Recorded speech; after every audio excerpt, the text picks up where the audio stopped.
आप सभी का अकबर और बीरबल की कहानियों में बहुत बहुत स्वागत है। आज फिर से एक नई कहानी लेकर आए हैं जो बहुत ही हास्यप्रद होने के साथ साथ शिक्षाप्रद भी है।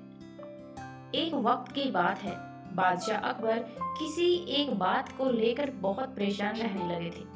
जब दरबारियों ने उनसे पूछा तो बादशाह बोले, हमारे शहजादे को अंगूठा चूसने की बुरी आदत पड़ गई है। कई कोशिश के बाद भी हम उनकी यह आदत छुड़ा नहीं पा रहे हैं।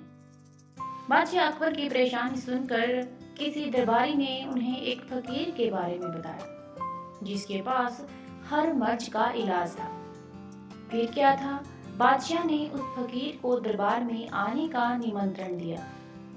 जब फकीर दरबार में आया तो बादशाह अकबर ने उन्हें अपनी परेशानी के बारे में बताया।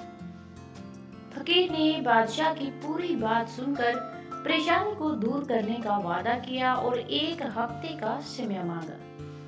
जब एक हफ्ते के बाद फकीर दरबार में आया तो उन्होंने शहजादे को अंगूठा चूसने की बुरी आदत के बारे में प्यार से समझाया और उसके नुकसान भी बताए। फकीर की बातों का शहजादे पर बहुत प्रभाव पड़ा और उसने अंगूठा न चूसने का वादा भी किया। सभी दरबारियों ने यह देखा तो बादशाह से कहा, जब यह काम इतना आसान था तो फकीर ने इतना समय क्यों लिया? आखिर उसने क्यों दरबार का और आपका समय खराब किया? बादशाह दरबारियों की बातों में आ गए और उन्होंने फकीर को दंड देने की ठान ली। सभी दरबारी बादशाह का समर्थन कर रहे थे, लेकिन बीरबल चुप था। बीरबल को चुपचाप देख अकबर ने पूछा, तुम क्यों शांत हो बीरबल?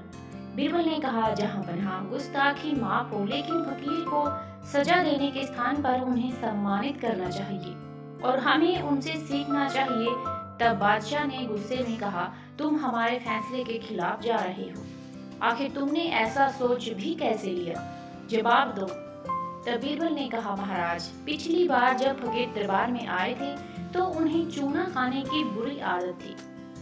आपकी बातों को सुनकर उन्हें अपनी गलती का एहसास हुआ। उन्होंने पहले अपनी इस गंदी आदत को छोड़ने का निर्णय किया, फिर शहजादे की गंदी आदत छुड़ाई।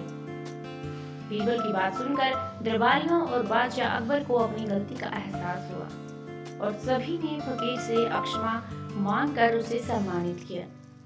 आज की कहानी की सीख, हमें दूसरों को सुधारने से पहले खुद को सुधारना चाहिए, इसके बाद ही दूसरों को ज्ञान देना चाहिए। अगर कहानी अच्छी लगी हो तो प्लीज चैनल को सब्सक्राइब जरूर कर लें।